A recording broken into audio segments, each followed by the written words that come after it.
Brad. We're on to our next podcast, and so we'll start off right off the bat like we said we were going to do. What kind of caught your eye this week in the National Hockey League? Well, what caught my eye was what's going on with Montreal. I mean, everybody's saying, oh, Montreal, let's fire the coaches. Let's go on. You don't fire the coaches. The goalies are horseshit. They are. I mean, let's face it. And you know what I think of Price. I mean, I had him in the prospect game, but he's just playing terrible. I mean, Montreal outshoots the Devils. I wrote it down here, 48-34, and they lost 6-4. Outshot the Boston, 37-24, and they lose 8-1. Outshot the Rangers, 43-34. They lose 6-5. Outshoot the Flyers, 42-29. They lose 4-3. I mean, so what do you do in a situation like that? You know what I like. People will tell them you should bench him. You bench Price. Yeah, get somebody up there that's going to. If you're going to lose, you got to get him mad. He doesn't look like he's mad. He broke his stick. I know he broke his stick. I watched all the games.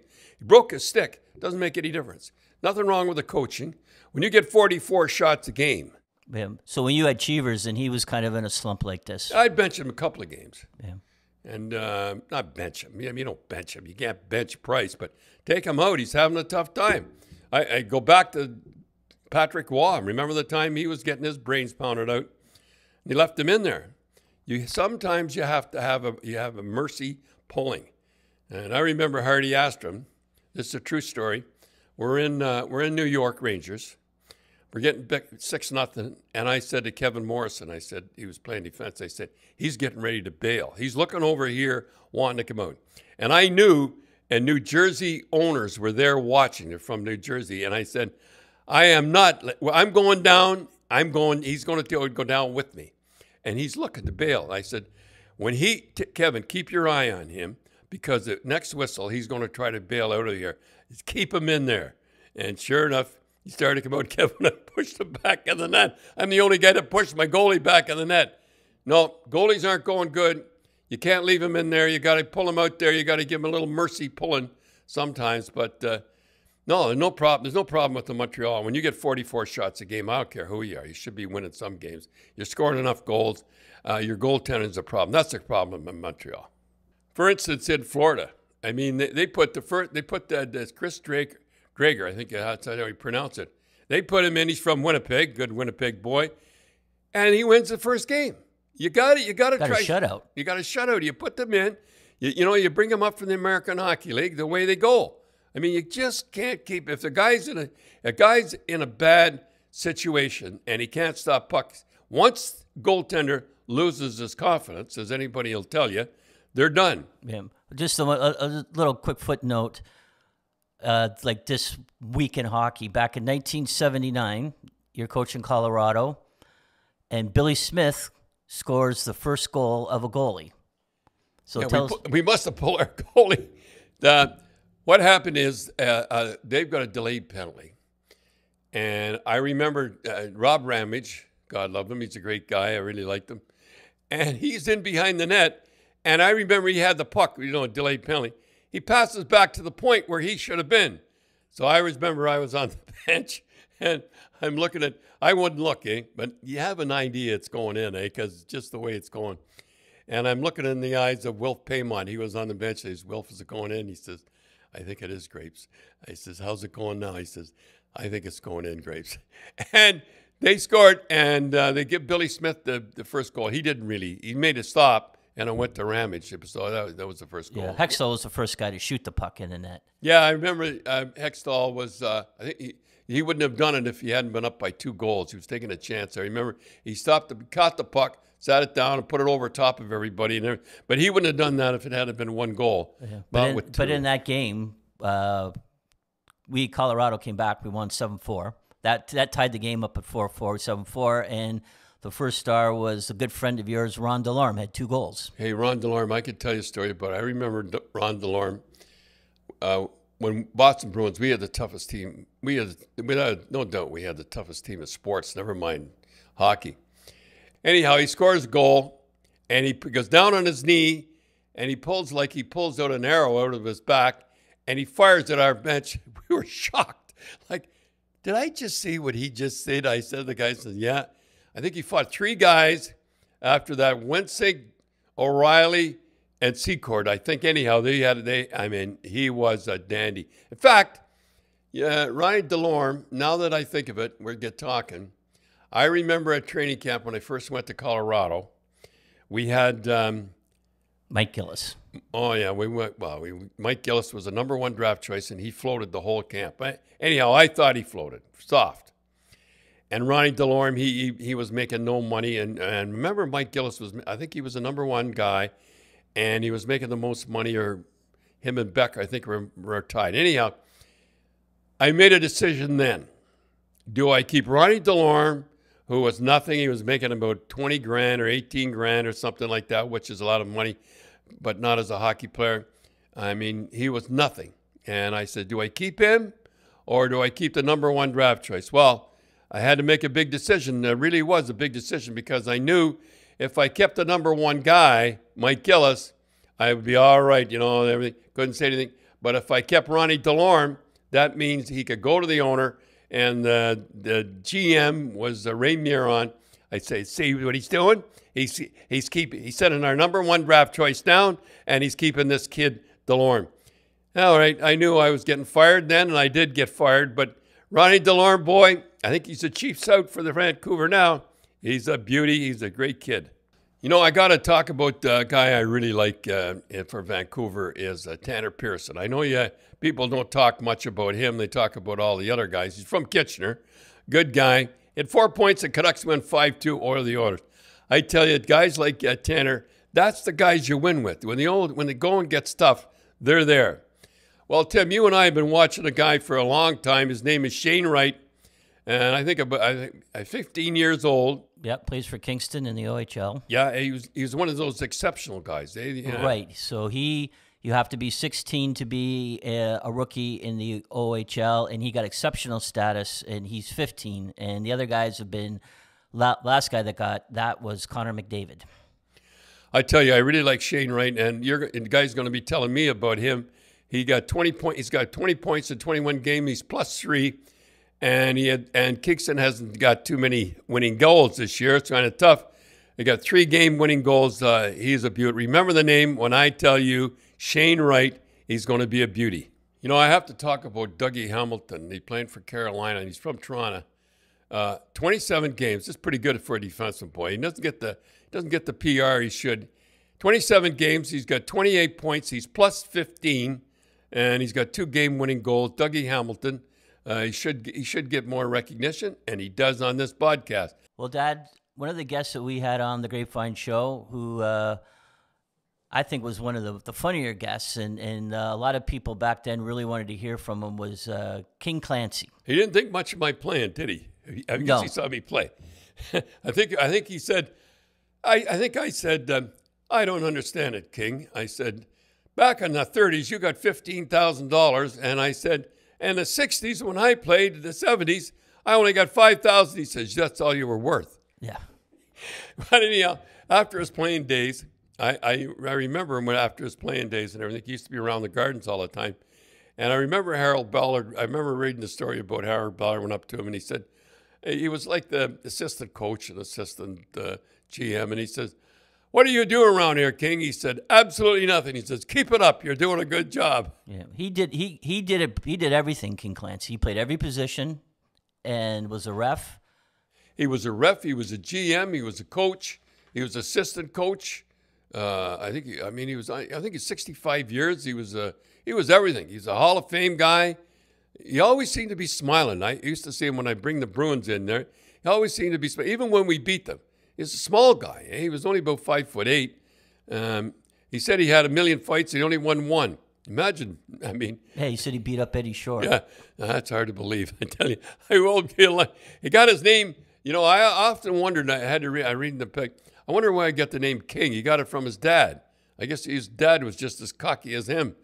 He had 9 seasons, I guess, with the Senators, and they won the cup. But he was a dandy and everything. And I remember reading about Conn Smythe. He really wanted him, And Conn Smythe didn't have the money. He just built the Gardens and everything.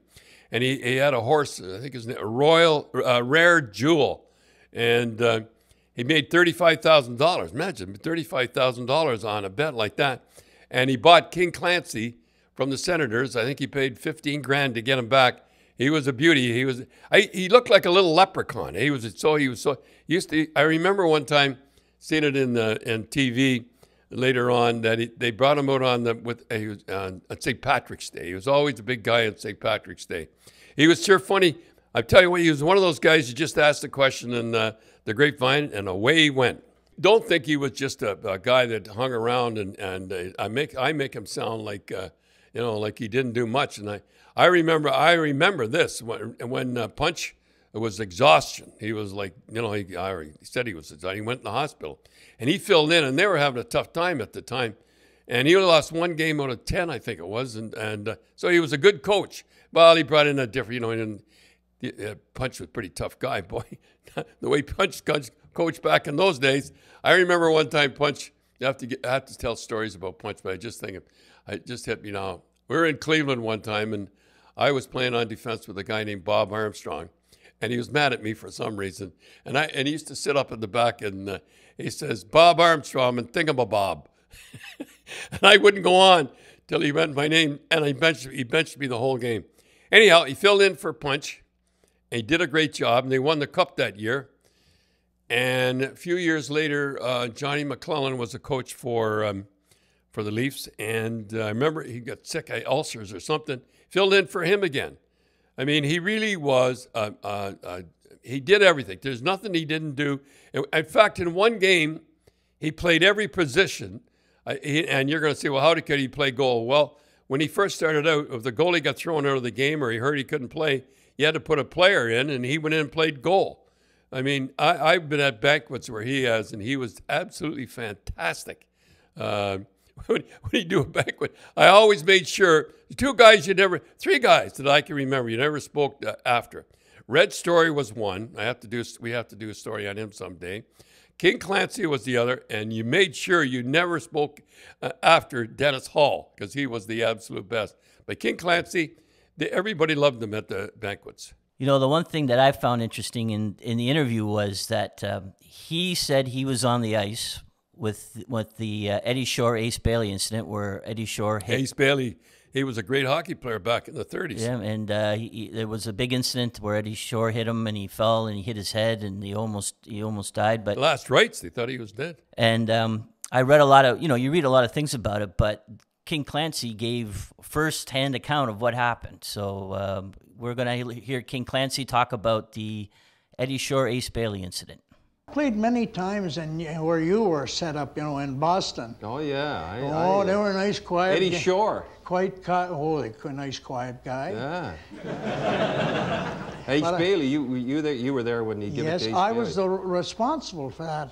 Oh, I didn't read that. Yeah, well, I was responsible. Well, tell him what happened first. Well, Shore came down, or I went down to the Boston end with the puck. How I got there, I don't know. But anyway, Shore tripped me. And I came back. He's got the puck. I came back.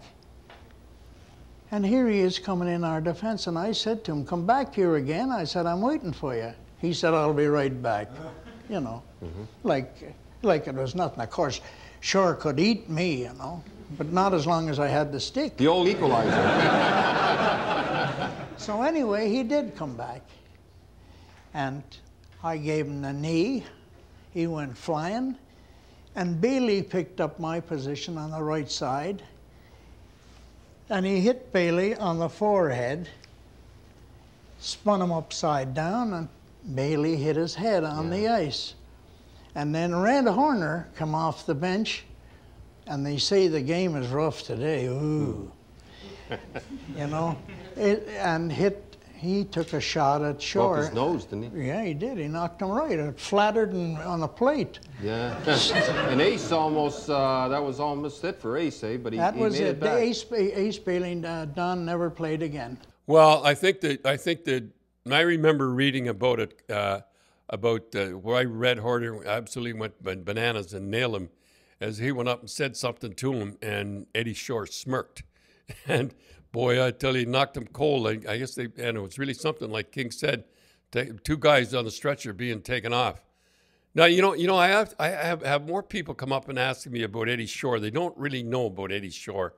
I think I could go on for the next 4 shows about Eddie Shore. I was there for 3.5 years, time being sent out, and I was there at his worst, as they said. He was a Darth Vader. I'll tell you how bad it was in Springfield. If you were a bad guy, if you were in New York and they didn't like you, or the coach didn't like you, or something like that, and you were sent, they send you to Springfield. It was like Devil's Island. I mean, it was terrible there, and he treated everybody mean. He really did, except for a few guys. I'll tell you about them later. But I remember Larry Cahan got sent down. Larry Cahan, he must have thought I was nuts, because I laughed at this guy. I think he was from Toronto, and he ended up in Vancouver. This guy used to make me laugh just looking at him. And he must have thought I was insane, because nobody else laughed at him. I remember a card game. We used to take the back seat out and lift it up and put it in the middle, and we'd play blackjack. Should never allowed it, but we did it anyhow. And I remember he was down a lot of money. And what we did was, how we played blackjack is you put some in, you took it out, took it in, and the next guy you could take it all or take parts of it. And he took it all. I think it was $44 some dollars, left pile in the middle. And he got blackjack. So, I was kind of happy. I like Larry Cahan. And the dealer got blackjack too. Well, when the dealer gets gets blackjack, you lose. You have to match the pot. So he's mad. Like, he is really mad. And this guy, Billy McCreary, used to just watch all the time. So he's got to say something about somebody. And he looked up, and he's so mad. He said, "What are you looking at, pike eyes?" I looked at Billy McCreary. Did have pike eyes. I mean, I could tell you stories about Larry Cahan. One time, they had a stupid rule the general managers and owners were so stupid. You drove halfway. Like, say you were in Springfield and you're going to Rochester, you drive halfway, you get halfway, you'd freeze to death, and you go to some motel. You wouldn't get to sleep till 3 o'clock because the beds hadn't been slept in 6 months. And then they'd get you up at 7. You had a half hour for breakfast. And I remember it was so cold outside, the bus driver used to put in ether. So I never had breakfast. Nobody had breakfast. So I thought I was the first guy on, and the door opened and I came in, and there was Larry Cahan sitting at the back. He had a big Stetson on, and he had cards. He was playing the cards, ready for the card game. I collapsed from laughing. He must have thought I was crazy. Another time, I'm getting carried away with Larry Cahan, but I have to tell you this story. He went to Glenn Sommer, our coach, and he says, my mother's very sick in Toronto. He said, we played in Buffalo, and he said, I'd like to go visit her. Well, we all knew his mother wasn't sick, and so Glenn Sommer, he said, well, sure, but don't forget, we're practicing. We're practicing tomorrow morning at Stamford Arena, Stamford, Ontario. I'll be there. I'll visit my mother, and So he went out and he had his buddies, and he got just blitzed, eh? And so and in Stamford Arena, you go down, and we went in the dressing room, and there he was, laying there on the bench, and he had beautiful hat, beautiful nice fedora, gloves and everything, and he's laying there, and he's fast asleep, and his buddies must have taken him, and put him, and he is fast asleep. We thought he was dead. He's laying there, he was so white. So he got him dressed, we got him dressed and everything, and we got on the ice, and we're doing the stupid rules that we did, and he come on the ice.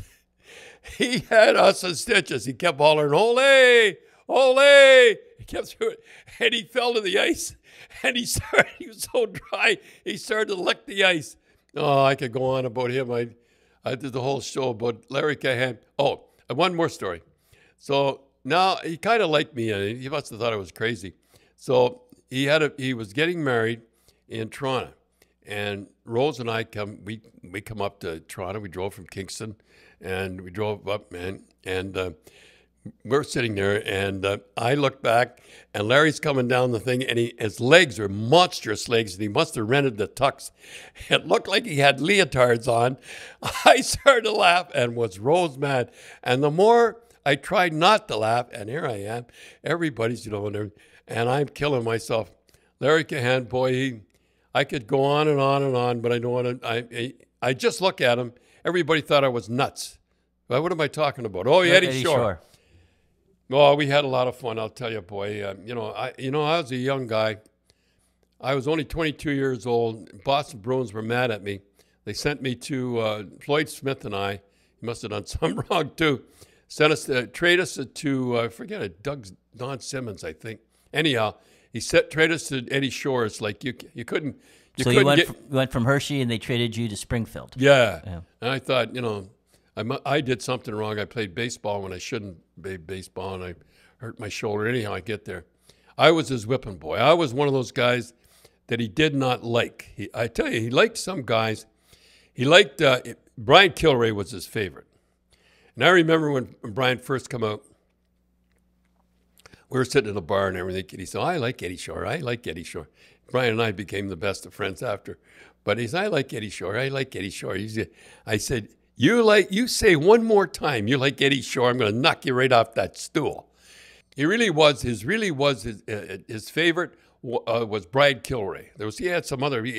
Jerry Eamon was one of his friends, and Kenny Schinkel, we used to call him the Rat. But they were his favorites like that.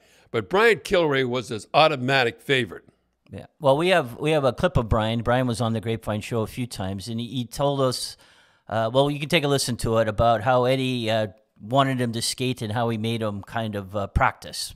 Now, you were the only guy ever happy to go to Shore. Yeah, I chose it. You chose to go to Shore? Because I was I chose to go to Devil's Island. As it turned out that I was in Troy, Ohio, and what league was that? International League, and Eddie Shore came down to scout us, and our goaltender got hurt in one of the games. So I put the pads on and finished the game. They only got one goal against me in half a game.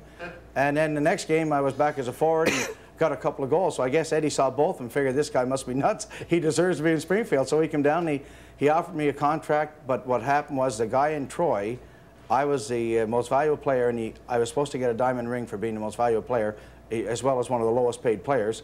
And I always carried that on because I end up that way with Eddie. But anyway, he didn't give me the ring because I'd won it the year before. And I said, that's fine, then I won't sign with you next year. I took a cut to go to Springfield. Jeez, what a cut. I was quite a businessman. Jeez, yeah. You skated just like he wanted guys to skate. He wanted you to skate like you were sitting in a chair with your backside behind your skates and this way here, the hands out in front of you. And I was a good disciple because I did skate sort of funny.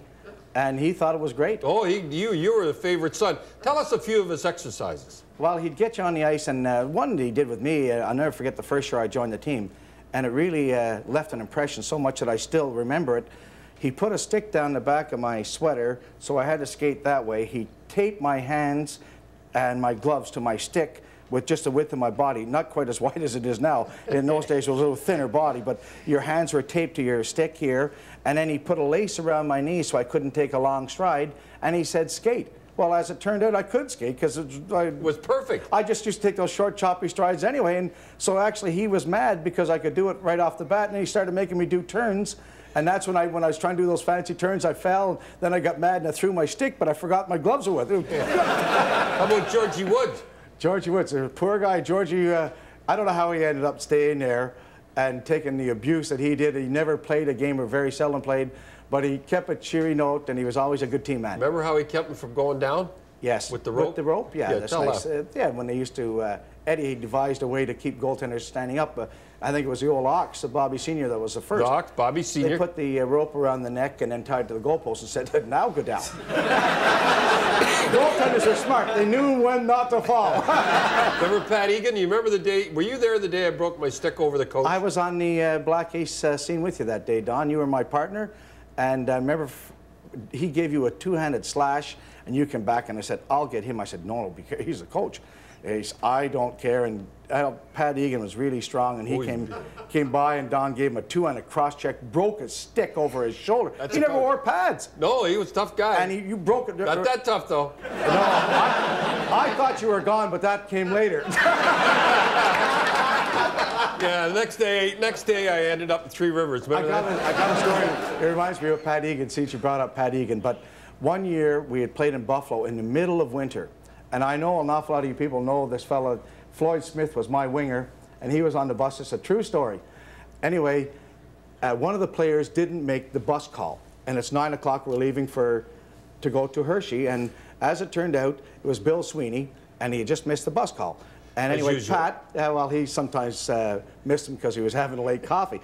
Anyway, as it turned out, Pat said, okay, I'm going to go get him, so you guys wait here. So naturally, we're all on the bus waiting to go to Hershey. Well, as it turned out, we all had our coats off ready for the card game because it's going to be an 8-hour trip, of which we were going to receive $1.50 for lunch. Anyway, as he left, Floyd Smith just happened to say, I'm going to go get a couple of coffees. There's a little restaurant right around the corner. No, I'll tell you what it was. Keep your train of thought. I was sitting there. He says, grapes, I'm going in to get a big Coke. Remember, he used to drink the big Cokes, but go ahead. Yeah, and anyway, he says, I'm just going to go away, so just watch out for me and don't leave.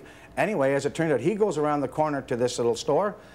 Now, across the street comes Pat, helping Bill Sweeney. He got the bag and everything. It was actually like the movies, because when he went to pack, I guess some of the didn't really close, and he just banged it, and the clothes were hanging out. We thought it was actually comical. So when he got on the bus, Bill was a natural funny guy. Anyway, he comes down the aisle and says, let's get the cards going. So everyone really forgot about Floyd. Yeah. And so we just took off. Egan says, let's get this bus rolling. Now, Floyd comes out of the restaurant in the middle of winter with short sleeve shirts on. This a true short sleeve show. That's an easy one, but anyway, short sleeves, and he's standing there. I thought it was a coffee, but anyway, whether it was a Coke or not, and he thought it was a joke that the bus was just going to go around the block and come back and pick him up. And he told us later, after a half an hour, he knew it wasn't a joke. he walked over to the Buffalo Arena, and Freddie Hunt was a general manager in those days. He walked over to the arena, asked Freddie would he loan him some money. He had to fly down to catch the team in Hershey, but he had to fly to Harrisburg and then taxi over to Hershey. He got there ahead of us all right, but the funniest line is when he went to the airport. Now he's all frozen, and he's cold, and he's everything else, and he's mad, and now he's broke. And he went to the airline ticket, and the girl says, yes, where you going? Got a ticket? Yeah. She says, do you have any luggage? Floyd says, do you think I'd be walking around in the middle of winter if I had any luggage to check? So anyway, that was one of the stories about poor Floyd that I always felt bad that someone forgot him. Yeah, and he told me. Listen, Pat, remember Pat Egan on the thing? We're going along, all of a sudden we hit a partridge. Remember that? Yeah. Tell that story. And everybody was fighting for the partridge because they're all going to say, I'll get it cooked, I'll get it cooked. Finally, as a glass flew into the seats, this is a true story, just smashed it. Luckily, it caught the second one and not the one by the driver. Flew right in, cracked the window and everything else, and here's this partridge laying there. Anyway, everybody was saying, oh, we'll have a big feast, we'll have a partridge dinner, whatever. Pat Egan put it in his bag.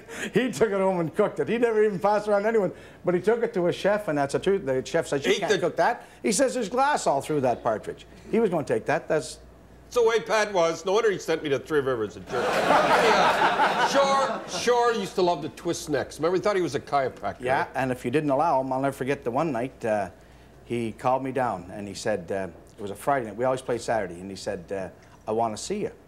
Oh, I said, finally, I'm getting traded. It's a Friday night at 10:30. Like, I'm going to be traded. So I went down to the rink, and the rink is in darkness. And anyway, I found my way, naturally, through those 8 years of being there. I found my way to the dressing room, and there's Shore in there, and he says, get on the table. I said, for what? He says, I want to crack your back and your neck. And I said, I'm not letting you crack my back, and there's nothing wrong with me. He said, I noticed the way you were skating today. Get on there. And he said, or go home. And he says, you're not playing tomorrow. And I said, well, I'm not getting on the table. So I went back home. And here Judy was waiting, thinking, should she pack because am I traded? No, I just wasn't getting my neck cracked. Went down the next day. And at the time, I was one of our leading scorers of the team, one of them. Bill Sweeney was always there, too. And I wasn't allowed to play that night. The trainer came to me, Wally Barlow. He says, Brian, you're not playing tonight. I said, why? He said, because you wouldn't let Shore crack your neck. I had to let Shore crack my back and my neck in front of the team so I could play that night. How about Bob McCord? Ruined his back. Bobby walked with an S. But he felt good, though, because Eddie told him, you're really healthy now. Walked in an S. I remember he was twisting like that. He was twisting like that, twisting a guy like that. And Denny Olsen was there, and he's twisting. We're all watching us, all quiet. And Denny says, "Do any of those things ever come off in your head?" And that Eddie's hands, he had big, thick fingers, just like that. Yeah. And he was grabbing his head, and he was pulling up, and that's what Denny Olsen said. Did one of those ever come off in your hand, Ed? And I'll tell you, Eddie Shore, so serious, so sincere, he just turned around. He was just venom. And he just turned around and he said to Olsen, he said, "Did you say something?" Everyone else broke up. Like, how could you not laugh at that line? Yeah. It was a great line. Yeah. Except Jacques Caron, he came, I told you this before, Jacques Caron came about 6'1". He left 6'3.5". Eddie just had that neck stretch. You know, Tim, I could tell you a few stories. I could tell you stories how he was really, they call him eccentric because he was rich. He was very rich. He invested in the ice volleys, and he was really rich. He really was. So you can't. But anyhow, I never liked him, and I still don't like him. I'll tell you a story. We were at a training camp, and there was a guy, a young boy, I'd say he's about 21 years old, came from Springfield, and he was a real fan of Springfield Indians.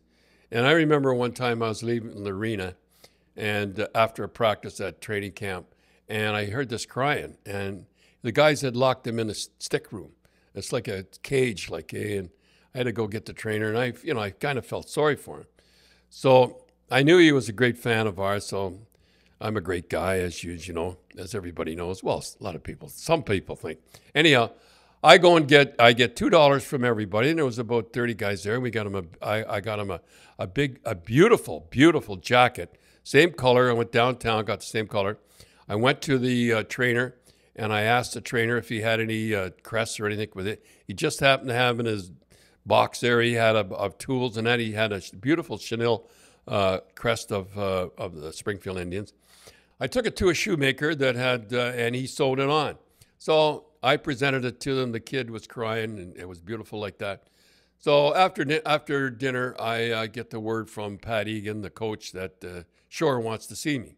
So I go into his room. I can remember. It was like it was yesterday. He says, "Why did you get that jacket for that boy?" And I said, "I don't know. I just thought it'd be nice. He's a Springfield." He says, "You got it because you burnt his other one." Like, I'm looking. I should have said, I've been a nice guy and everything. I said, "Think what you like." He says, "You burnt that boy's." That's the way he was. But we got back at him lots of ways. I mean, there's a way you could get back on him on the ice. And I remember one time, forget the guy's name, was Jack Chipchase. We were doing 2-on-1, and he's screaming at me and everything like that. And coming down, I see Jack Chipchase backing up. He's a big guy. And he hit Shore. I thought he was dead. His hat flipped in the air and everything like that. Got up. I'll tell you one thing, boy, he was a tough guy. He was as tough as they said. I guess when he played, he used to come out with a cape. He was an MVP. I think he got 4 MVPs. He was a great defenseman. They tell a great story of the time he missed the train. Something happened on the train. He got on the wrong train or something like that. And they played in Montreal. And he hired a chauffeur in a limousine to get to Montreal to get to the game. He wasn't afraid of anybody. He just did it because that's the kind of guy he was. And the limousine went on. They were driving from Boston and the limousine went off the road into the snow. He got the car out sometime, drove all the way, drove the rest of the way. He wouldn't pay any attention. I tell you a story about him, too, in the restaurant after. Drove all the way, got there. He was dead tired, had never had a nap or anything. Won 1-0. He scored the winning goal and got fined $50 for missing the train. I remember he never liked me, and I'll tell you about that. I was a whipping boy. I remember one time in training camp, I hadn't even stepped on the ice. I just put my gloves on. And he said, "Mr. Cherry." That's what he used to call me, Mr. Cherry. He used to say, "I'll send you to Madagascar." I remember I never could figure out why he wanted to send me to Madagascar. I looked it up. It was an island away off Africa. I remember him yelling at me, "If you can visualize, and in reality, your maneuverability is nil. And you don't have to steam those guys off the boards." I mean, it was okay for him. Like, he could go into the boards, take the puck off the guy, and gone. He didn't realize, like most superstars, that other guys couldn't do it. I couldn't do it. Nobody else could do it. We thought we'd play a little trick on him all the time. I remember one of the guys at the company, right idea of putting a cherry bomb in a big, beautiful Cadillac he had, big light blue Cadillac. It was about 4 blocks long. So we thought it was funny. The guy went in and put it, and I don't know how you hook it up. I didn't know how you did it. So we watched, and he went to start it, and boom, the cherry bomb went off. Boy, did we pay after that. We paid in every way you could think of. The equipment was lousy. I remember the guys never washed their underwear after. Imagine not watching. The underwear, some of the underwear used to stand up in a corner by itself, and it was just terrible. I used to didn't wear underwear, but I wear a long T-shirt with the sleeves cut off, and I used to wash it all the time. Used to make fun of me, my jock. But the rest of the guys, I all across their back. I know it's an awful thing to say. They had boils across their back because they did not wash their underwear. I mean, it doesn't sound much now, but you be in the dressing room with 15 guys that didn't wash their underwear, and the trainer would never wash it either. It would actually stand. I know it's hard to believe, but the underwear would actually stand in a corner by itself. It's the funny thing is they still call the players the black aces now that don't play. Now, the reason they call them black aces is that they always wore black sweaters. And the reason we wore black sweaters, you never had to wash them. No, I could go on and on and on. I know I get carried away talking about Eddie Shore. I got more stories to tell about him. We'll do that another time. But I remember when they made my life story, they had Stephen McCaddy. Is that his name, Tim? Yep, Steve McCaddy. Steve McCaddy. And he must have listened to Shore somehow and got his fedora. And when I first saw him, he looked more like Eddie Shore. I couldn't believe I was scared. Now, don't ask me why you were scared of this little guy. Well, he wasn't. He was 5'10". Why everybody was terrified of him. But I remember Stephen McCaddy, what a great job he did. He acted just like him. I think you said to him, Tim, you said to Stephen McCaddy, you said, can you skate? And he's a Canadian guy, and boy, did he give it to you. Yeah, he just came and gave me a look. He just, yes, I can skate. But Tim, as we go, tell a story about the last time anybody in our family had and I've never forgot this. And I was the lowest of low, and I'll tell you more stories about him. But I never forgot you telling me the story how you and Rose met him at the Boston Gardens.